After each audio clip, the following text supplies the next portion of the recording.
been performing for so long, you've forgotten what your real face looks like. Not the face in the mirror, that one you've mastered. The angles and expressions that make people comfortable, that earn approval, that keep you safe. I'm talking about the face beneath the face, the one that shows what you actually feel when nobody's grading you on it. That face has been waiting in the dark for years, maybe decades, getting quieter and quieter until you almost convinced yourself it doesn't exist anymore. But it does. And the exhaustion you feel right now reading these words, that bone-deep weariness that no amount of sleep touches, that's the cost of keeping it hidden. Let me know in the comments where you're reading this from and what part of that just landed in your chest. Because if you felt something shift, even slightly, you're exactly who needs to hear what comes next. And if this is speaking to something you've been carrying alone, hit that like button, not for me, but as a signal to yourself that you're ready to stop pretending. Subscribe if you want more of this kind of truth, the kind that doesn't let you hide anymore. Share this with someone who needs permission to take off the mask. Because what I'm about to show you isn't just information. It's the beginning of getting yourself back. You wake up every morning and put on a version of yourself like clothing. The work version has different posture than the home version. The friend version laughs at different things than the family version. The online version curates and filters and presents a highlight reel that the real you watches from somewhere deep inside, wondering if anyone would like the unedited footage. You've become so good at this translation, taking what you actually feel and converting it into what's acceptable to feel, that you don't even notice you're doing it anymore. It's automatic, seamless, exhausting. You smile when you want to scream. You say, "I'm fine," when you're dissolving. You agree when you want to argue. You stay quiet when you have something to say. You laugh at jokes that aren't funny. You pretend to care about things that bore you. You hide your enthusiasm for things that light you up because someone might judge it. You've learned to read every room you enter and become whatever that room needs you to be. And you're so skilled at it now that sometimes you can't remember what you actually think about anything. Your opinions are a best guess based on what seems safest to believe. At work, you're competent and professional, never too much or too little, carefully calibrated to be valuable but not threatening, present but not too visible. You've learned exactly how much personality is acceptable, how much authenticity is too risky. You know which parts of yourself to leave in the car, which stories to never tell, which reactions to swallow. You've mastered the performance of normalcy, the exhausting dance of being just like everyone else while secretly feeling like an alien who learned human behavior from a manual. At home, you're different, but still performing. Maybe you're the strong one, the one who holds it together, who doesn't burden anyone with your actual struggles. Or maybe you're the easy one, the one who goes along, who doesn't make waves, who keeps the peace by keeping yourself small. You've learned that love comes with conditions, that acceptance requires editing, that belonging means hiding the parts that might disturb the system. So you do. You hide them so well you sometimes forget they're there. With friends, you're the fun one, or the reliable one, or the wise one, or whatever role got you accepted into the circle. You've learned what makes people like you, and you deliver it consistently, even on days when you don't recognize yourself in the performance. You say yes when you want to say no. You show up when you want to stay home. You pretend to enjoy things because everyone else seems to be enjoying them, and And you don't want to be the one who ruins it by telling the truth. Online, you're whoever gets the most likes. You've learned to present a version of your life that generates approval, that makes people think you have it figured out, that hides the mess and the doubt and the days when you can't get out of bed. You curate your pain into something palatable, your joy into something that doesn't make others feel bad, your whole existence into a brand that's likable enough to survive the judgment of strangers. And with every post, every filtered photo, every carefully crafted caption, you move further from whoever you actually are. The performance is flawless. You've been rehearsing your whole life, but here's what nobody tells you about being this good at pretending. The better you get at it, the more you lose yourself. Every time you translate your truth into something more acceptable, a little piece of you goes quiet. Every time you smile through pain, your body learns not to trust you. Every time you say you're fine when you're not, you teach yourself that your real experience doesn't matter. And over years, over decades, these small betrayals accumulate into a profound disconnection from yourself. You become a stranger to your own life. You learned this so early, you don't remember learning it. Maybe you were 4 years old and you cried and someone said, "Stop crying, or I'll give you something to cry about." And you learned that your sadness was unacceptable, that feeling what you felt made you bad, that love required you to unfeel your feelings. So you did. You learned to swallow them, to push them down, to smile instead, and it worked. The anger stopped. The rejection was avoided. You were good again, loved again, safe again. Or maybe you were 7 and you were excited about something, a bug you found, a game you invented, a story you wanted to tell, and you ran to share it and you saw that look on their face. That mixture of exhaustion and annoyance and barely concealed impatience, and you learned that your enthusiasm was too much, that your joy was a burden, that being yourself meant being unwanted, so you learned to dim it, to contain it, to be smaller, quieter, less. And it worked. They didn't look at you that way anymore. They tolerated you. You were acceptable. Or maybe you were 10 and you said something true about how you felt, about what you saw, about what was really happening in the family, and the room went cold and silent, and someone said, "We don't talk about that," or "That's not true," or "You're too sensitive," and you learned that reality itself was negotiable, that your perception couldn't be trusted, that speaking truth meant being crazy or bad or wrong. So you learn to doubt yourself, to accept their version, to make your insides match their outsides, even when everything in you screamed that something was wrong.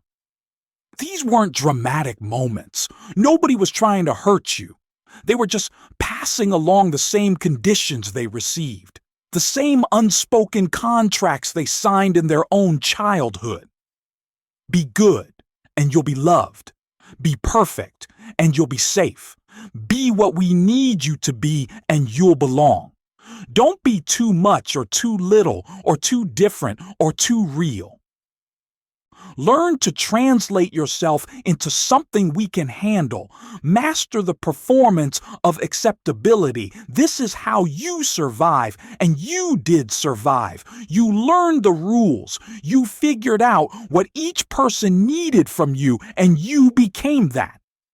You developed an exquisite sensitivity to other people's emotional states, a hypervigilance that let you predict and prevent their discomfort by managing yourself.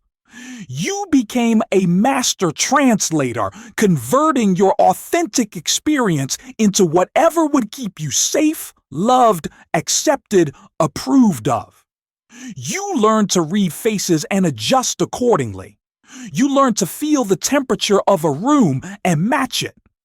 You learned to disappear yourself so thoroughly that sometimes you forgot you were doing it.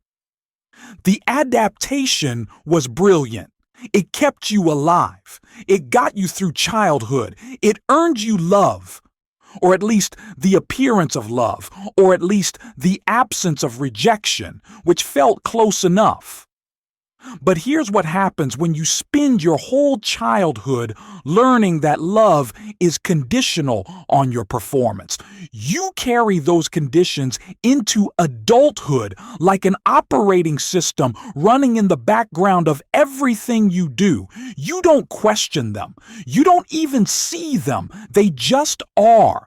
The water you swim in, the air you breathe, the lens through which you see yourself and everyone else. So now you're an adult, and you're still performing, still translating, still editing yourself for approval, but the audience has changed. It's not your parents anymore, or your teachers, or the kids at school. It's your boss, your partner, your friends, your followers, the strangers on the internet.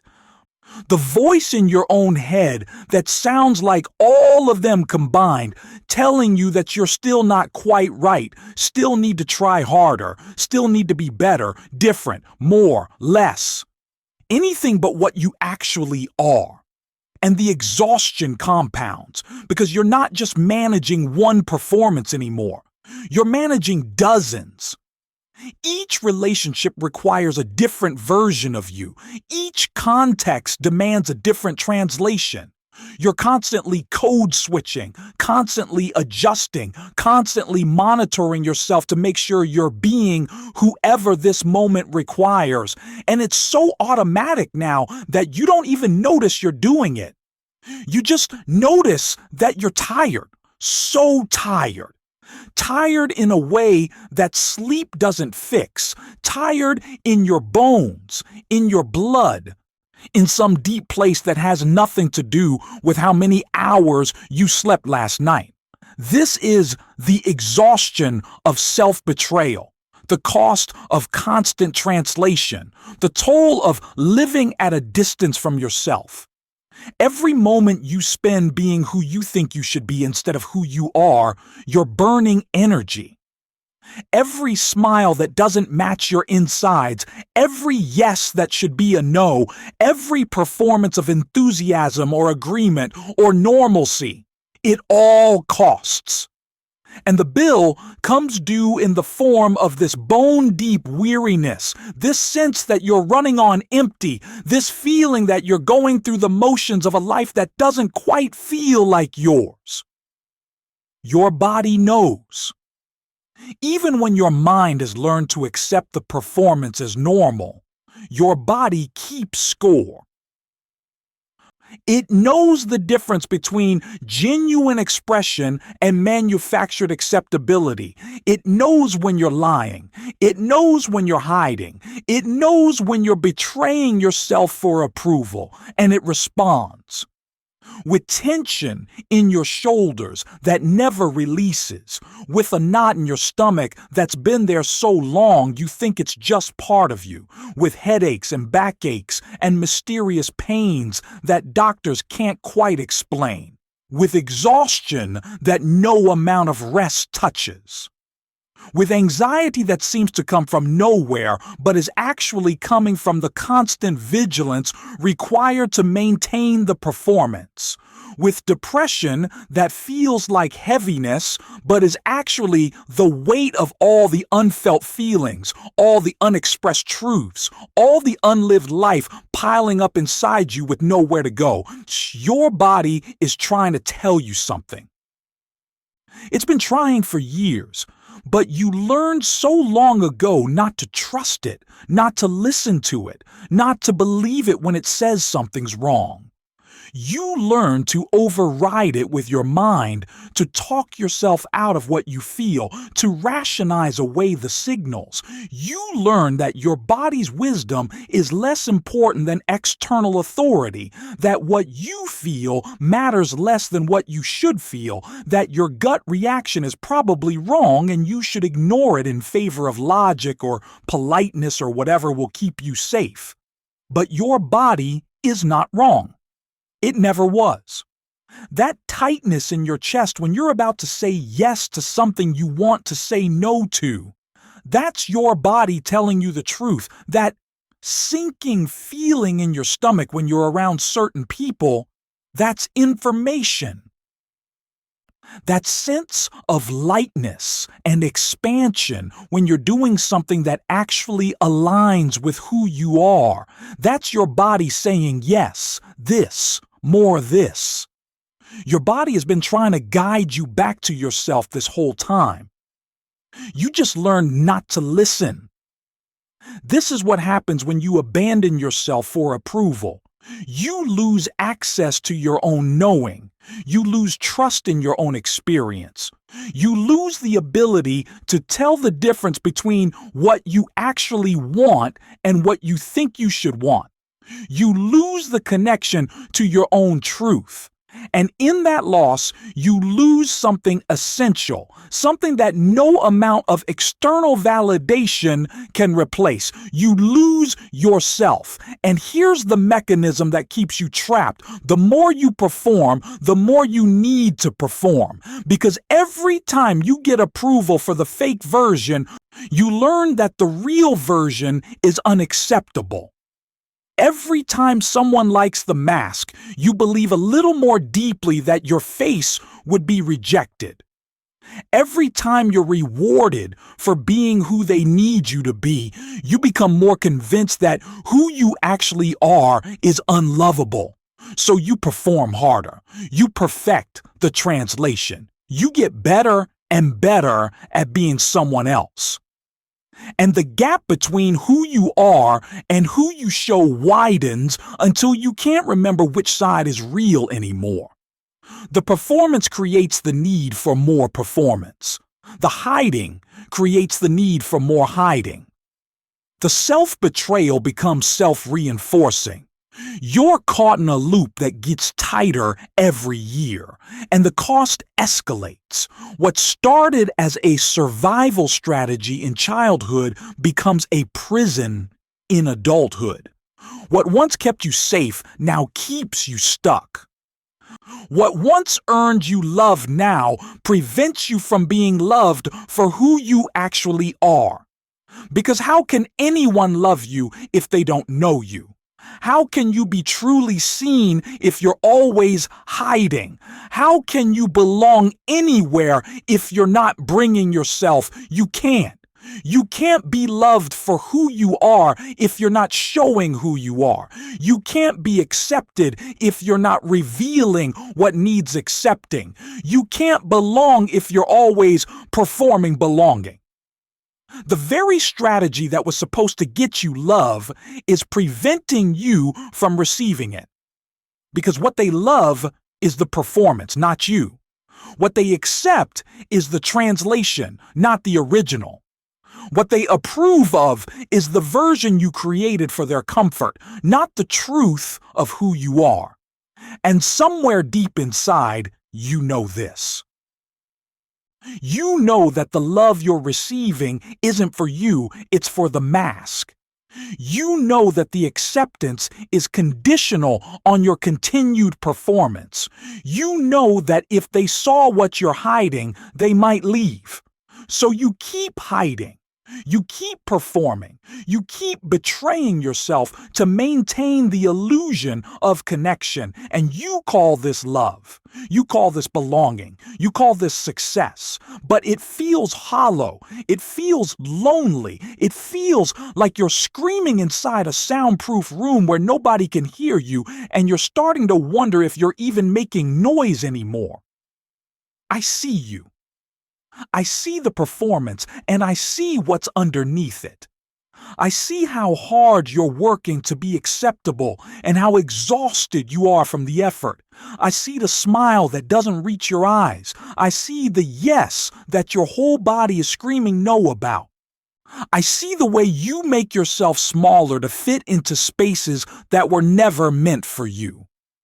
I see how you've learned to apologize for existing, to minimize your needs, to convince yourself that what you want doesn't matter as much as what everyone else wants. I see the parts you think are too much: your enthusiasm, your intensity, your depth, your sensitivity, your passion, your anger, your sadness, your weirdness, your darkness, your light. I see the parts you think are not enough: your body, your intelligence, your accomplishments, your worthiness, your lovability. I see how you've internalized every criticism, every rejection, every moment someone made you feel like you were wrong for being yourself. I see how you carry that now, how it shapes everything you do, how it whispers in your ear that you need to keep hiding, keep performing, keep pretending. And I'm here to tell you something you might not believe yet. All of it is acceptable. Every part you're hiding, every feeling you're suppressing, every truth you're not speaking, every desire you're denying, every need you're minimizing, all of it. The anger and the sadness and the fear and the joy and the desire and the confusion and the doubt and the certainty and the darkness and the light, all of it belongs. All of it is part of being human. All of it is allowed. You don't have to be different to be acceptable. You don't have to improve to be worthy. You don't have to fix yourself to be lovable. You're not a problem that needs solving. You're not a rough draft that needs editing. You're not too much or too little or too anything. You're a human being having a human experience, and that experience, in all its messy, contradictory complexity, is completely valid. The parts you think are unacceptable, they make sense. The ways you've learned to protect yourself, they were intelligent. The strategies you developed to survive, they worked. You're not broken. You're not damaged. You're not fundamentally flawed. You're adapted. You're defended. You're doing the best you can with what you learned. And what you learned was that you had to hide to be safe. And you're still hiding, and it's costing you everything. But here's what you need to know: you don't have to hide anymore. The conditions that made hiding necessary, they're not here anymore. You're not a child dependent on others for survival. You're not trapped in system where your authenticity could get you rejected or abandoned or hurt. You're an adult now. You have choices. You have agency. You have the power to choose yourself even when it disappoints others. You have the right to take up space, to have needs, to speak truth, to be imperfect, to be real. The people who can't handle the real you, they're not your people. The relationships that require you to perform, they're not real relationships. The approval you get for being fake, it doesn't count. It doesn't nourish you. It doesn't fill the emptiness. Because what you're actually hungry for is not approval, it's recognition. You want to be seen, really seen. Not the performance, but you, the messy, complicated, contradictory, beautiful, broken, whole, struggling, growing human you. Let me tell you about Sarah. She was 34 when she realized she'd spent her entire life being whoever other people needed her to be.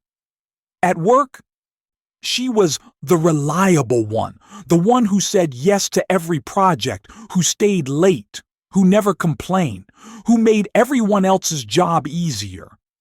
With her family, she was the peacekeeper, the one who smoothed over conflict, who made sure everyone was happy, who absorbed the tension so nobody else had to feel it.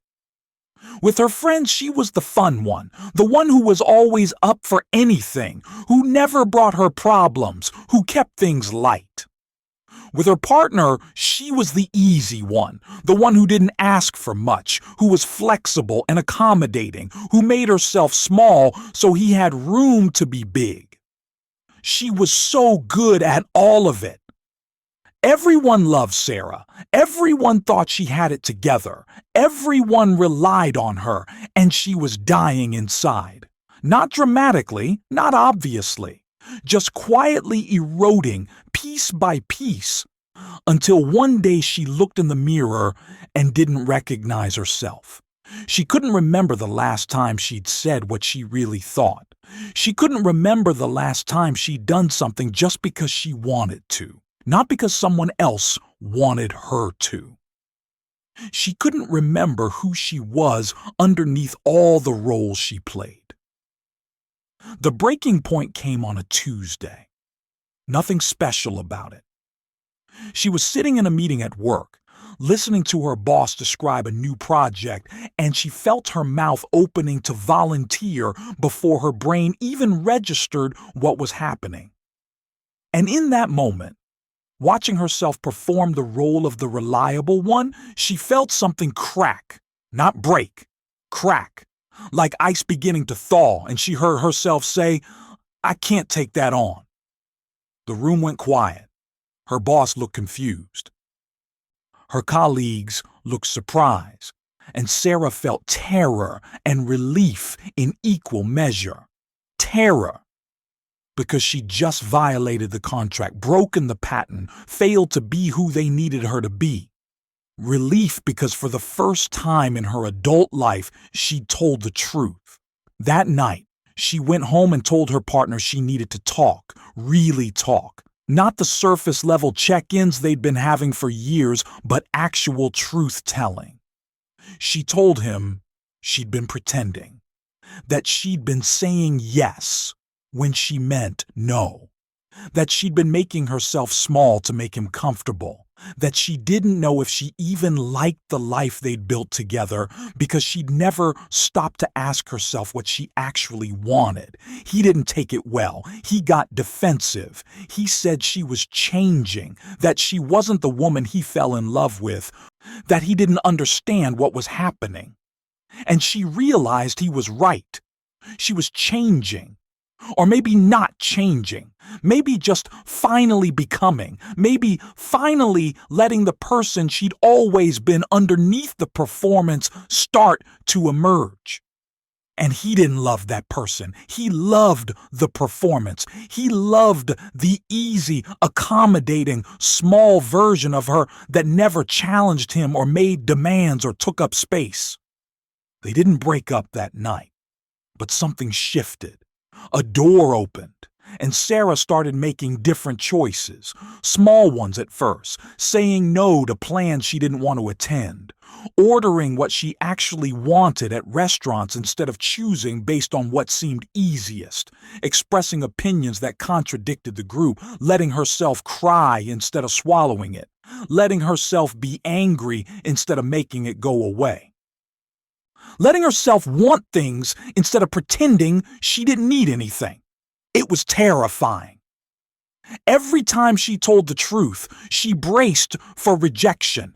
Every time she took up space, she waited for someone to tell her she was too much. Every time she prioritized herself, she felt guilty, selfish, wrong. The old programming ran deep. The conditions of worth didn't disappear just because she saw them. But something was different now. She was choosing herself anyway, even when it was uncomfortable, even when people didn't like it, even when it cost her approval. Some relationships changed, some ended. Her family didn't understand why she wasn't available to manage their emotions anymore. Some friends drifted away when she stopped being the fun one who never had problems. Her partner struggled with the new dynamic, with having to actually consider her needs instead of assuming she didn't have any. And it hurt. It was lonely. It was hard. But something else was happening too. She was coming alive. She could feel herself again. Her body started to relax. The chronic tension in her shoulders began to release. The knot in her stomach loosened.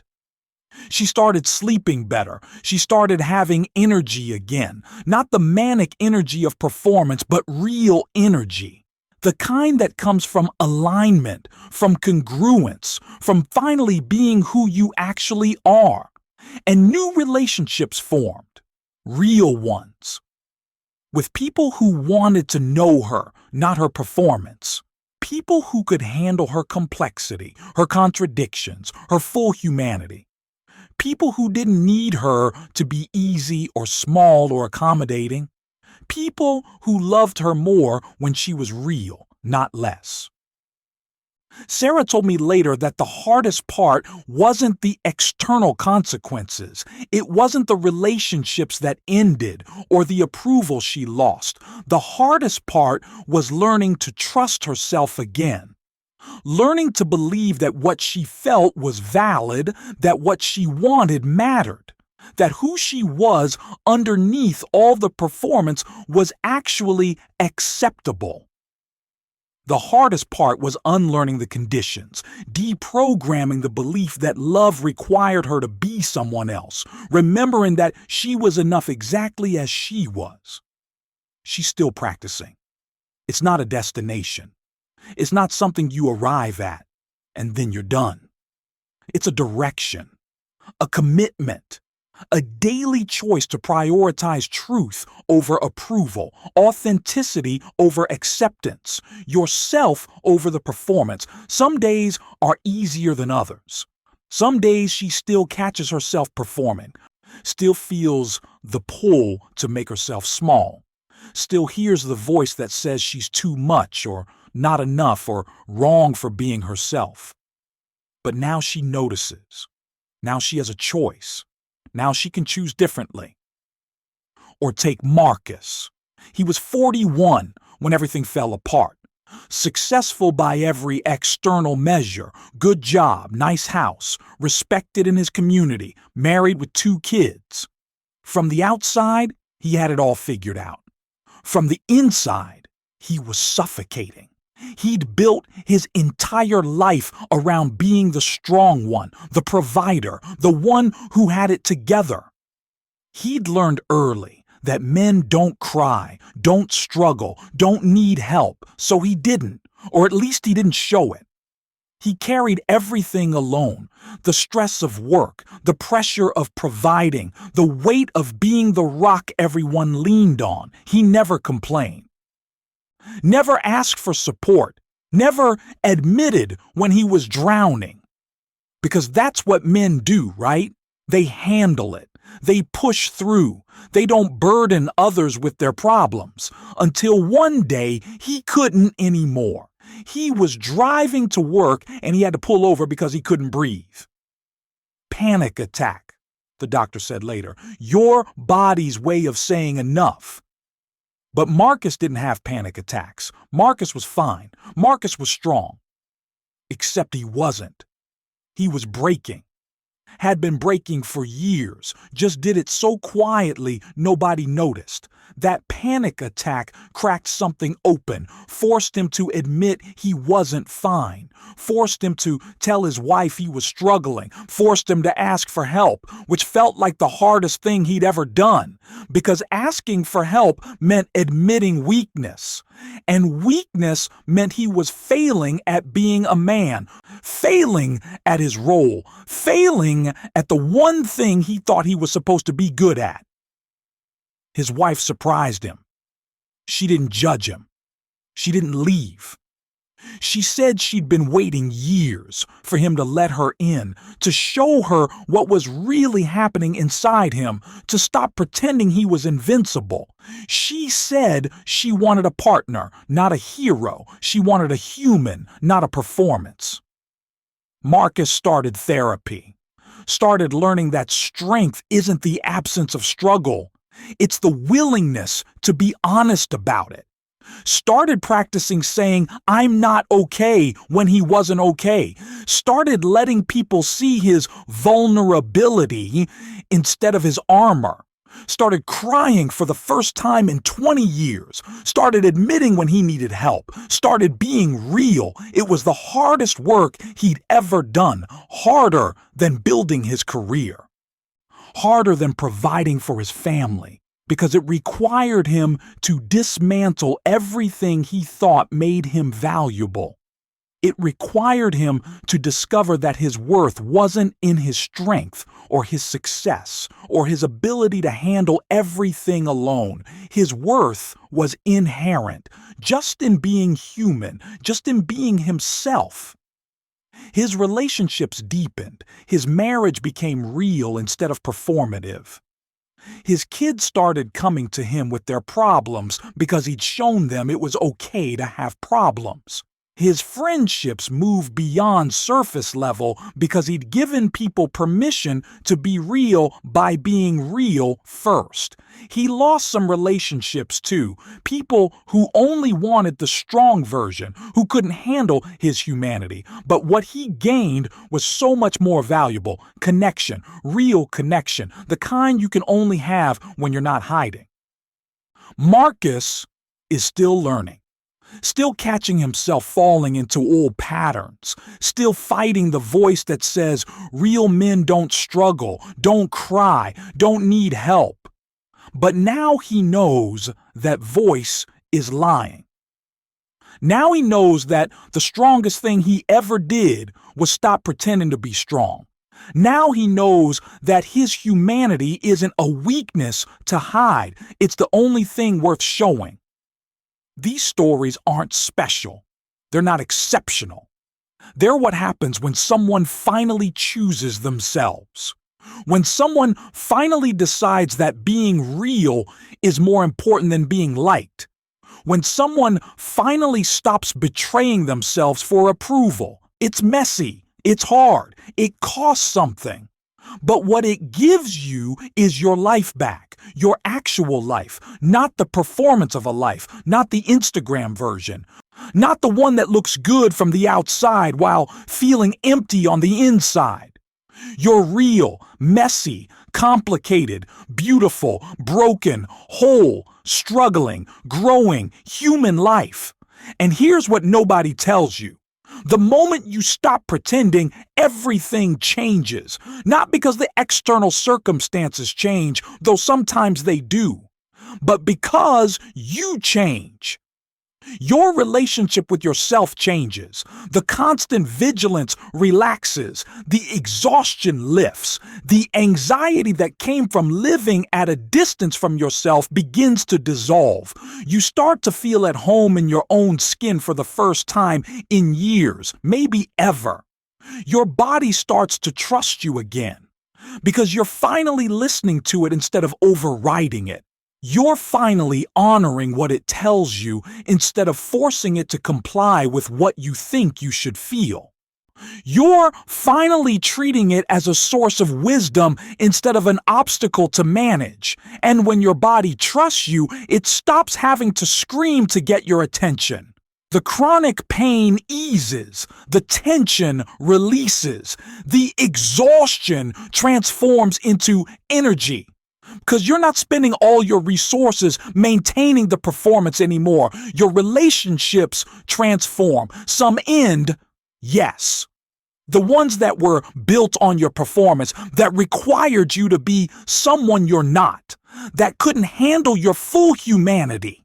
And that's painful. It's grief, it's loss, but it's also liberation. Because what remains are the relationships that can hold you, really hold you. The people who want to know you, not your mask. The people who love you more when you're real, not less. The people who meet your vulnerability with their own instead of asking you to hide it. And new relationships become possible because when you're no longer performing, you attract people who resonate with the real you.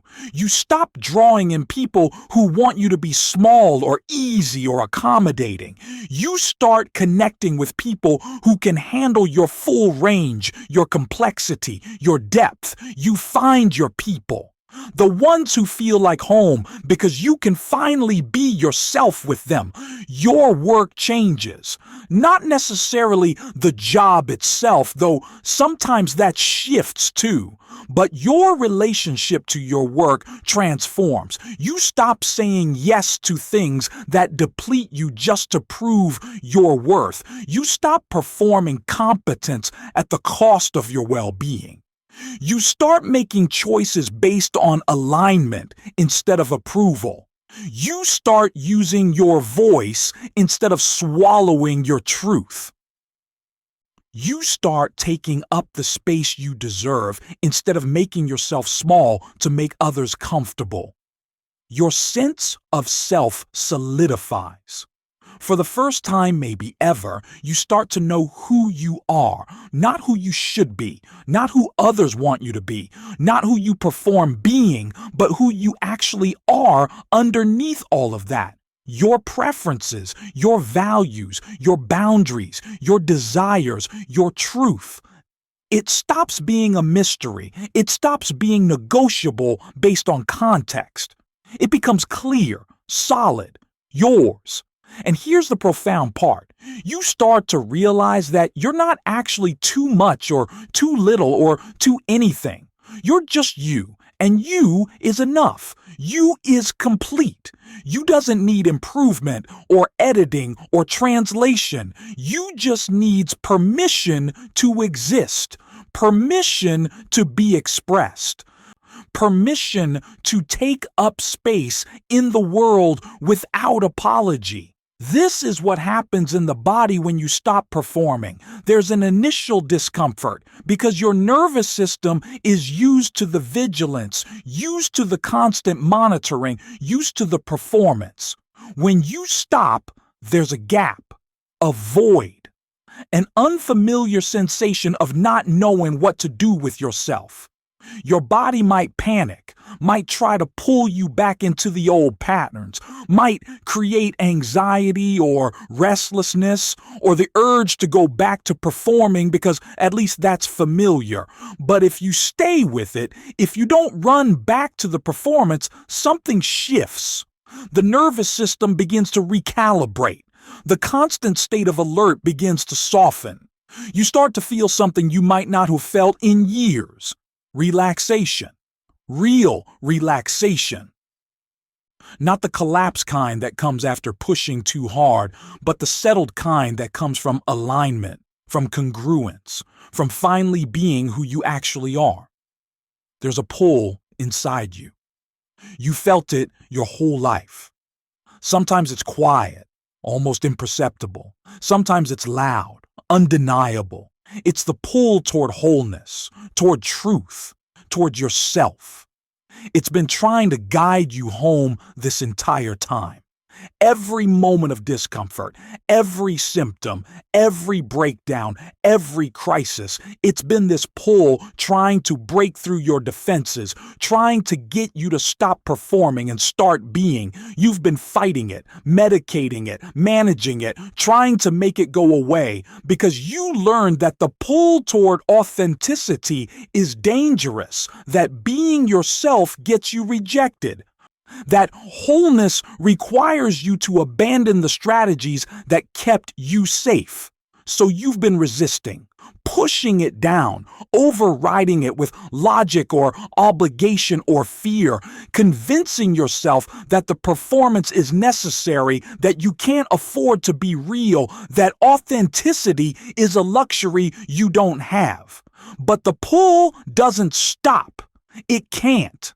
It's not something you can eliminate or outrun or permanently suppress. It's your essential nature trying to emerge. It's life itself moving through you, trying to express itself fully, trying to actualize your potential, trying to help you become who you actually are underneath all the conditioning and adaptation and defense.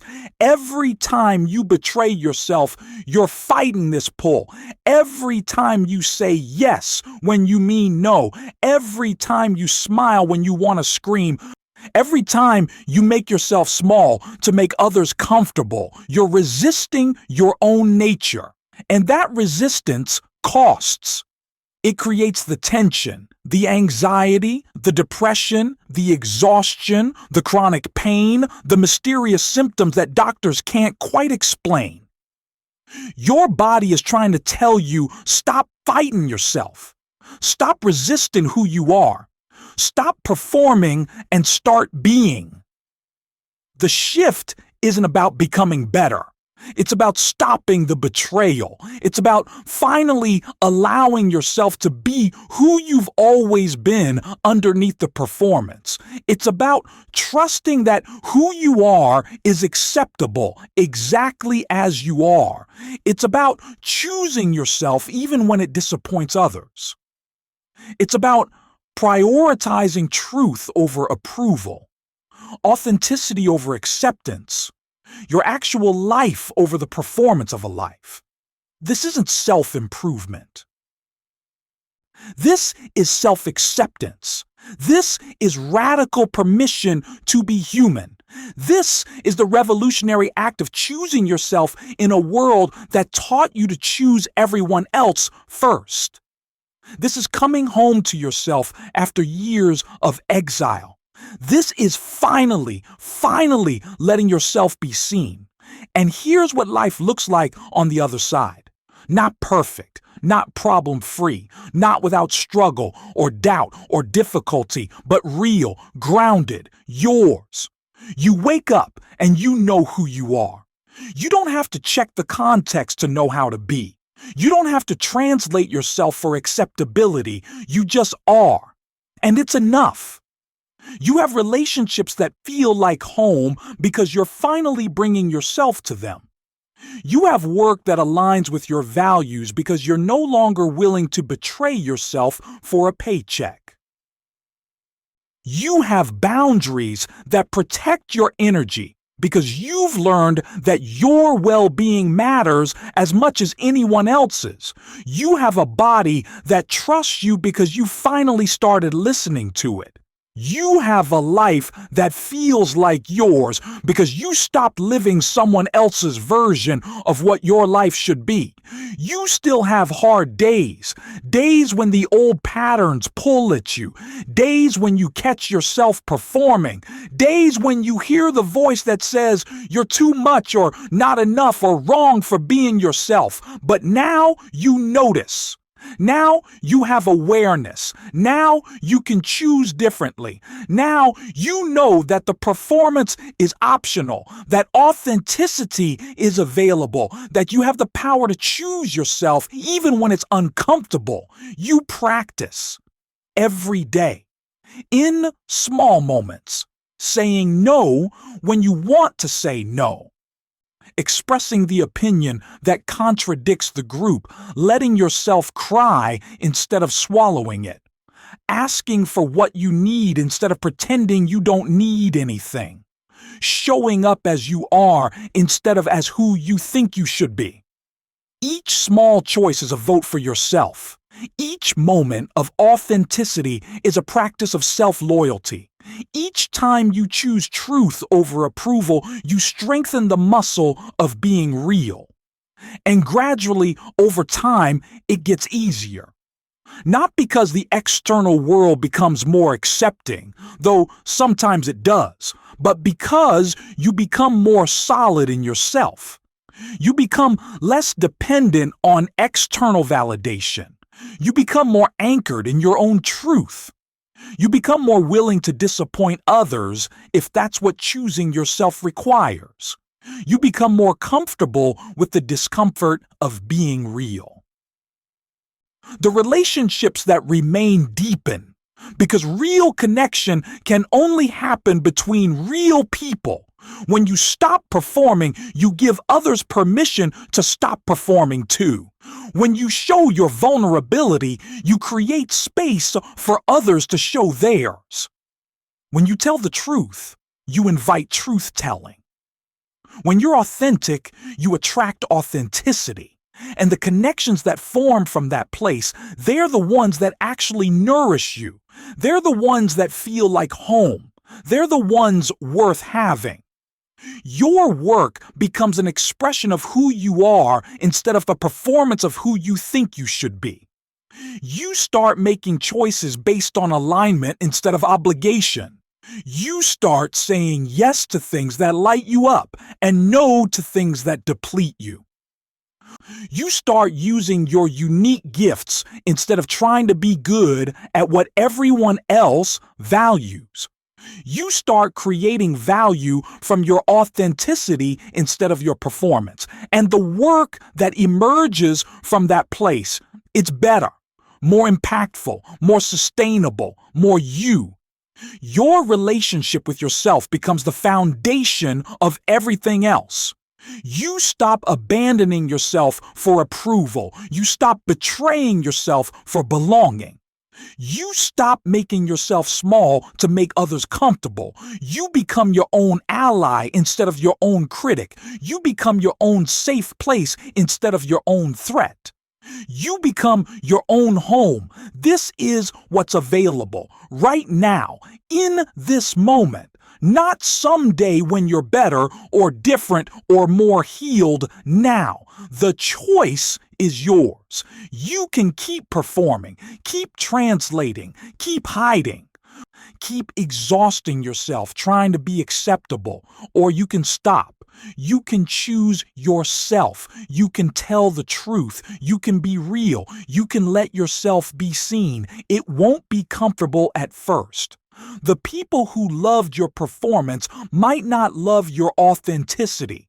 The systems that rewarded your compliance might resist your truth. The voice in your head that's been running the show for decades might panic at the loss of control. You might feel selfish or wrong or guilty or scared. That's normal. That's the old programming trying to pull you back to safety. But you're not in danger anymore. You're just finally being yourself. Start small. You don't have to transform everything at once. Just notice the next moment you're about to perform. The next time you're about to say yes when you mean no.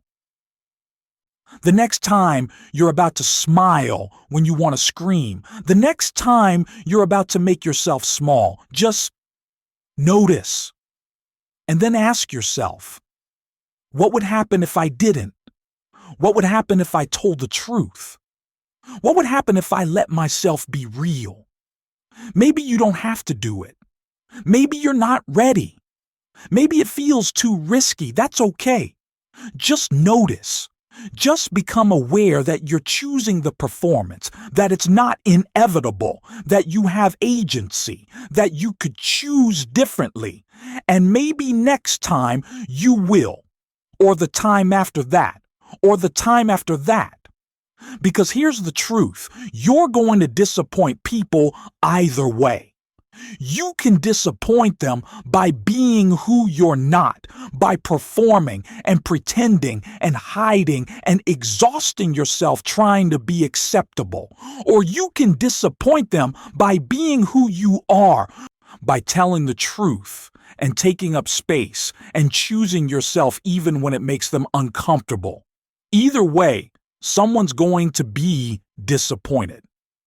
The question is, are you going to be one of them? What if you chose yourself? What if you stopped betraying yourself for approval? What if you let yourself be seen? What would that feel like in your body right now? What would shift if you gave yourself permission to be real? Who would you be if you stopped performing? Sit with that. Feel it. Let it land. Because your life is waiting for you, your actual life, not the performance of a life, not the version that looks good from the outside, not the one that earns approval but costs your soul, your real, messy, complicated, beautiful, broken, whole, struggling, growing human life. It's been waiting this whole time, and it's still waiting. The question is, are you ready to claim it?